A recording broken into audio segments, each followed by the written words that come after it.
Isang paalaala, ang susunod na kabanata ay naglalaman ng mga salita at pahayag na maaaring magdulot ng takot, pangamba at pagkabahala sa mga nakikinig, lalo na sa mas nakababatang gulang. Huwag magpatuloy kung kinakailangan. Tuloy po kayo sa ika-20 gabi ng San Telmo Society. Kamusta kayong lahat? Sana ay napapakinggan ninyo ang episode na ito sa maayos na kalagayan. Nito lamang ay nakatanggap ako ng mga mensahe mula sa ilang mga kasama natin sa campsite na ang pakikinig daw nila sa ating mga episodes ay nakakatulong sa kanilang pamamahinga. Nagpapasalamat po ako sa inyong lahat na patuloy na sumusuporta sa ating podcast. Mapapakinggan nyo pa rin ng libre ang mga nakaraang episodes sa lahat ng major podcast platforms. Kung nais naman ninyo maging bahagi ng San Telmo Society episodes, ay maaari kayong mag-email ng inyong mga kwento sa campfirestoriesph@gmail.com at isasama natin ito sa mga future episodes. Kung hindi nyo pa naman na-follow ang Philippine Campfire Stories, ay i-hit nyo na ang follow button sa Spotify o kung saan man kayo nakikinig ng podcast para magsilbing paalaala kapag mayroon na tayong bagong episodes. Maaari nyo ring i-follow at i-like ang ating mga social media accounts sa Twitter at CampfireStoryPH, Instagram at CampfireStoriesPH, at sa Facebook page na Philippine Campfire Stories. Doon ay nagsashare ako ng ilang content tungkol sa podcast at mga general topics tungkol sa Philippine mythology and folklore. Ngayong gabi, 2 kwento na naman ang ating babasahin mula sa ating mga kasama sa campsite. Ang unang kwento ay mula kay Yuki. Pakinggan natin ang kanyang kwento.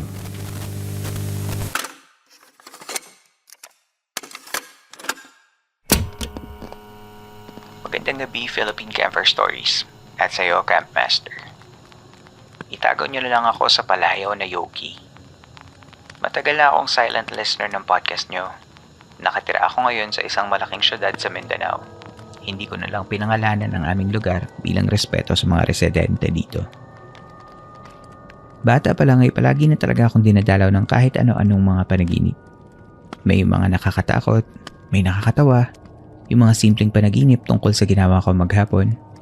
Yung hinahabol ako pero hindi ako makatakbo ng mabilis at yung nakakatawa pa, napapanaginipan ko yung mga poster ng anime sa kwarto ko na nagsasalita.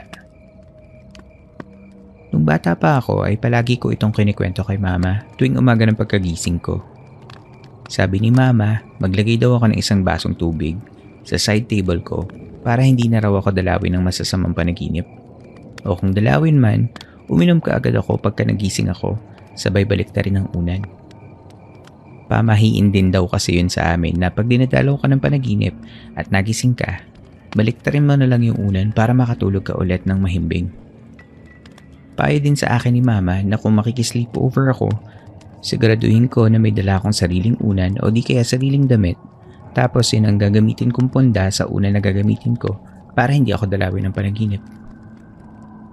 I left for the city pagkatapos kong mag-graduate sa kolehiyo noong 2015. Gusto ko maging independent kaya hindi madali ang mga unang buwan ko dito.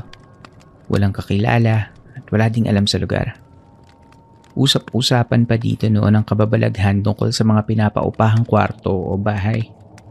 Sabi nila, mag-ingat sa pagpili ng bahay at kilalaning mabuti ang landlady kasi baka isang araw magigising ka na lang na kinandado ka. Sisindihan ang itim na kandila sa labas. Kakantahan ka ng Latin at ialay ka sa demonyo. Bagamat hindi pa ito napapatunayan ay tila alam ng mga taga dito ang tungkol sa kwentong yun. Meron agad akong nakitang kwartong paupahan. Isa itong bahay na medyo may kalumaan at nasa likod ng isang ospital. Nasa ikalawang palapag ang 4 na maliliit na kwarto at ang tanging namamagitan sa mga ito ay maninipis na mga plywood. Pansamantalang doon muna ako tumuloy para may matulugan at mapaglagyan ng mga gamit ko. Kahit na mabigat ang pakiramdam ko sa bahay na yon, ay ipinagsantabi ko na lamang ito. Isang gabi, umuwi ako galing trabaho. Pagod na pagod at gutom. Pagdating ko sa kwarto ay nakatulog nga kaagad ako. Sa di ko malamang dahilan ay biglang sumikip ang dibdib ko at meron akong nakitang babaeng nakaputi at nakalutang sa tabi ng kama ko. Nasa 1 metro lang ang layo niya sa akin. Mataas ang buhok at walang muka. Yung parang manikin. Hindi ko maigalaw ang mga kamay ko at naninigas ang buong katawan ko. Yung parang gusto mong sumigaw pero parang nakatahi yung bibig mo. Dahan-dahan itong dumaan sa gilid at panandalian siyang tumigil sa ulo ng bahagi ng aking kama. Nagdadasal na ako ng Our Father noon at biglaan lang ako nagising. Tulala, tagaktak ang pawis at humihingal. Unang beses kong naranasan yun. Pero naulit pa ito ng ilang beses sa bahay na yun. Nagdesisyon ako na umalis sa bahay na yun sa parehong taon. Mabuti at nakakita agad ako ng bagong apartment na malilipatan at sa pagkakataong yun ay medyo malaki na sa loob. May maliit na sala, may sink, CR. Kasabay din ang paglipat ko ng apartment ay ang pag-assign sa akin sa graveyard shift sa aking pinagtatrabahuhan. 4:00 na ng madaling araw natatapos ang trabaho ko at kadalasan ay kinukuha ko na lang ang libreng almusal sa opisina at sa apartment ko na lang ito kinakain. Tanging mga simpleng panaginip na lang ang nararanasan ko sa ilang buwan na pamamalagi ko sa bagong apartment. Akala ko sa mga panahong yun ay magiging tahimik na at hindi na mararanasan pang muli ang sleep paralysis. Akala ko lang pala yun. Bandang 4:15 ng hapon isang araw, naalimpungatan ako dahil may kumatok sa pintuan. Gusto kong bumangon pero hindi ko maigalaw ang buong katawan ko. Biglang may nagpakita na itim na image ng isang tao sa paanan ng kama ko. Mahaba ang buhok, nalilisik at pulang mga mata. Matatala sa mga kuko at nakangiti ng bahagya. Sa pagkakataong yun, ang tanging alam ko lang ay gising ako. Gising ang diwa ko. Bukas ang aking mga mata at nakikita ko ang taong itim sa paanan ko. Dahan-dahan itong pumatong sa nangingisay kong katawan. Itiniin niya ang matutulis niyang mga kuko sa braso ko. Habang nakikita ko itong dumudugo, tinakpan niya ang bibig ko hanggang sa halos hindi na ako makahinga. Ang tanging nabanggit ko na lang ng mga oras na yon, Diyos ko, tabangi ko. Diyos ko, tabangi ko. Sa puntong iyon ay halos nawalan na ako ng pag-asa. Hanggang sa meron akong narinig na isang mahinang tinig na sumasambit ng Ama namin. Sinabayan ko ito. Finally, nagising ako. Nagising ako at yung feeling ko ay parang sumisid ako sa tubig. Tapos pag-ahon ko, hinahabol ko ang paghinga ko. Nakita ko ang landlady na nakatayo sa gilid ng aking kama at dali-dali siyang kumuha ng isang basong tubig at pinainom sa akin. Nung nakarecover na ako sa pangyayari, nagkwento ang landlady. Sabi niya, maghahatid sana siya ng mga hinog na mangga. Bahagya lang na nakasara ang pintuan kaya pumasok na siya. Alam niyang tulog ako ng mga oras na yon pero napansin niya na nangingisay ako kaya sinubukan niya akong gisingin. Napaisip siya na baka nga binabangungot ako. At wala siyang ibang magawa kundi ang magdasal. Siya pala ang narinig kong sumasambit ng Ama namin habang binabangungot ako.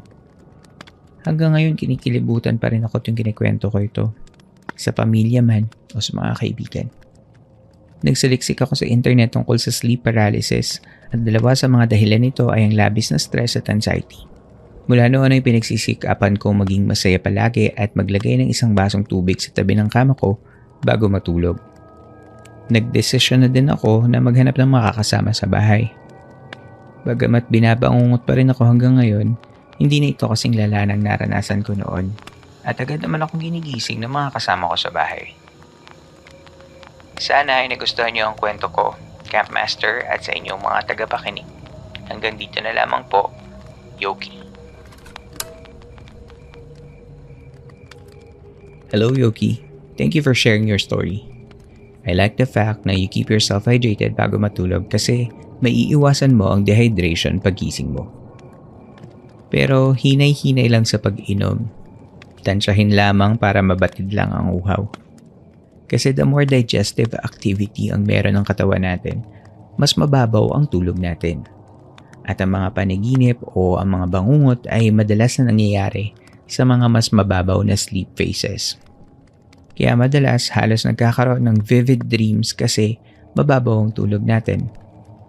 Pwede rin nating maiwasan ang mga low quality sleep sa pamamagitan ng pag-iwas kumain o uminom ng marami bago matulog. Tamang temperatura sa lugar kung saan ka matutulog. At syempre, if you stick to your sleep pattern para maayos ang circadian rhythm ng katawan mo o yung mas kilala natin bilang body clock. Kaya yung pagbabaliktad ng unan, nakakatulong din yun kasi yung ilalim ng unan kadalasan mas malamig yun. Kaya pag biniliktad mo yung unan, the coolness of it helps you fall asleep.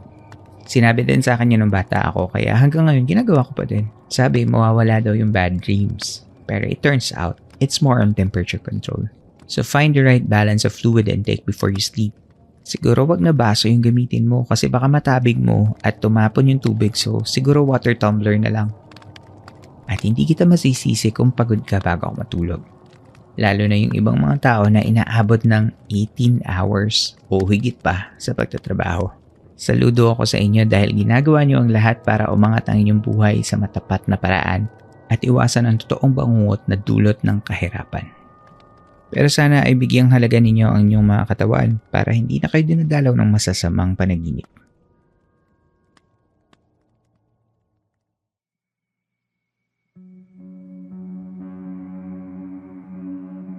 Tigil muna sa kwentuhan, magbabalik ang Philippine Camper Stories matapos lamang ang ilang saglit.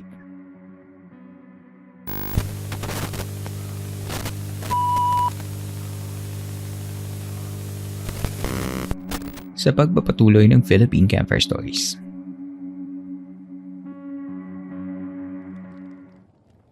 Ang ating susunod na story sender ay si Joan. Halika at pakinggan natin ang kanyang kwento.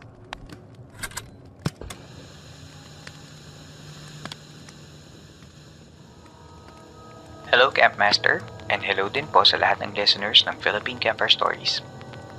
I'm Joan. Na-encourage po akong mag-share ng creepy experience ko because of my friend Tim. Nung nakita ko yung reply mo sa email ni Tim na you're saying hi to us, kinilig kami doon. Anyways, eto na nga po yung creepy experience ko way back 2018. Gabi na yon nung masalubong ko and yayain ko si CJ, hindi niya tunay na pangalan, na pumunta ng bahay para mag-movie marathon lang. Nung una, okay naman lahat. Pero habang tumatagal, medyo odd na yung feeling. Kasi napansin kong wala siyang reaksyon sa pinapanood namin. And wala rin siyang kaimik-imik. Kahit anong kausap ko sa kanya. Lahat na yata ng latest chika sinabi ko na sa kanya. #Marites. Pero wala talaga.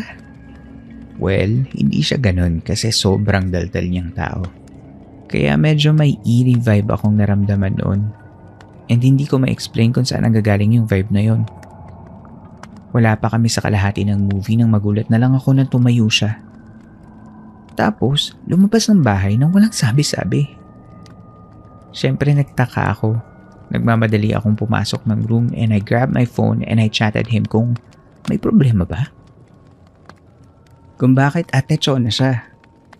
Pero umabot yung gabi na wala akong reply na natanggap. I asked some friends kung may problema ba si bakla kasi atecho na siya kanina nung nagkita kami. Tsaka nag-worry din kasi ako.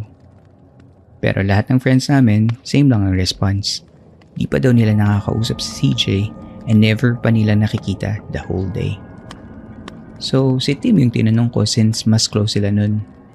Ay, Zay, kasama ko jowa ko, di ko know sa happening sa kanya. Baka red days, hayaan mo na. Ganda ng sagot. Kaya Tim, kung naririnig mo to, sana masarap ang ulam mo palagi. Back to the story. Gusto ko sanang puntahan si CJ sa kanila kaso past 12 na. Kaya sabi ko, bukas ko na lang kakamustahin. The next day nung nakita ko siya, I grab his hair and ask him, "Di mo ba natanggap yung chat ko sa'yo kahapon?" "Hala, sorry be, dami kong inisikaso. Di na ako nakapag-open ng mga messages." Sagot niya. Sabi ko, kasama kita kahapon ah. Nanood pa nga tayo sa bahay, di ba? Ha?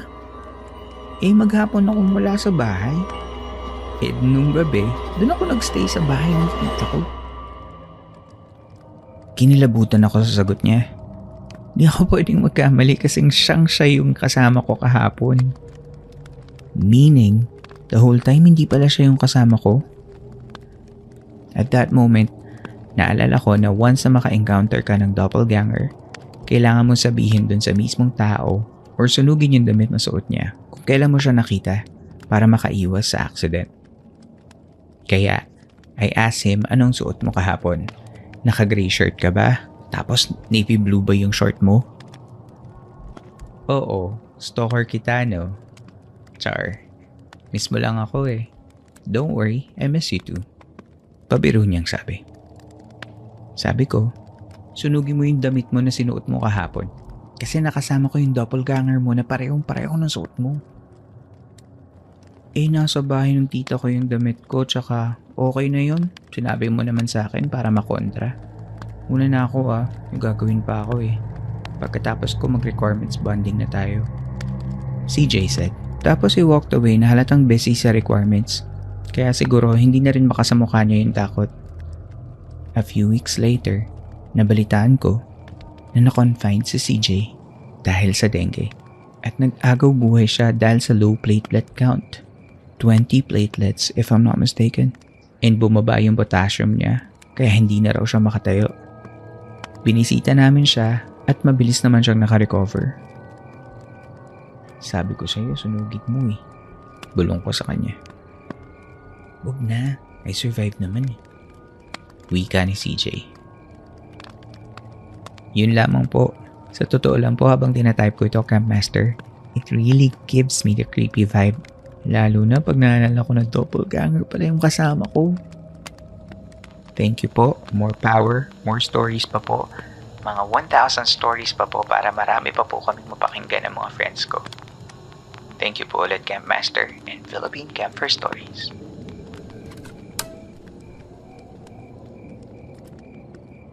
Joan, una sa lahat, salamat sa pagpapaunlak mo ng iyong kwento at sa inyong magkakaibigan sa pagsubaybay sa Philippine Camper Stories.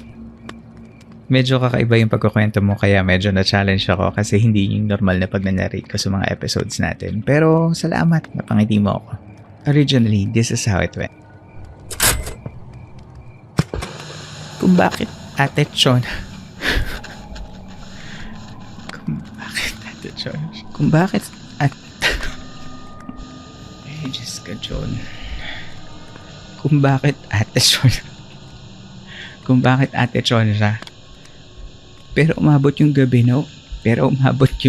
na wala akong reply na natanggap. Sorry.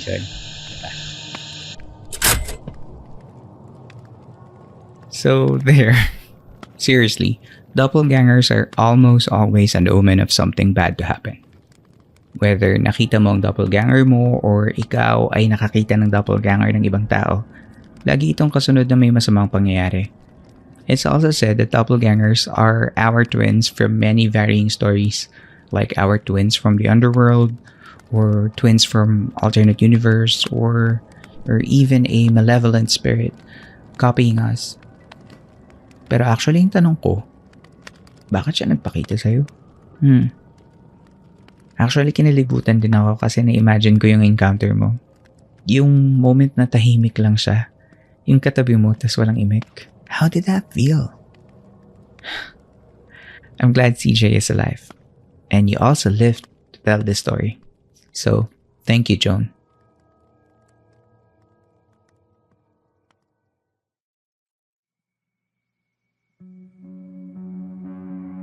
Inyo pong nasubaybayan ng isa na namang gabi ng Philippine Camper Stories sa ating segment na San Telmo Society. Sana ay nakatulong kahit panandalian ang pakikinig ninyo upang maipahinga ang inyong mga sarili laban sa mga problema at hamon sa labas ng campsite na ito. Kung nagustuhan ninyo ang mga kwento natin sa camp, ay maaari ninyong suportahan sa pamamagitan ng Patreon at ng Ko-fi. Sisikapin kong bigyan ng extra content ang magbibigay ng kanilang mga suporta. I will be very happy if any of you will support the podcast in any way you can. Muli, maraming salamat po sa inyong pakikinig. Hanggang dito na lamang po tayo ngayong gabi at hanggang sa susunod nating kwentuhan.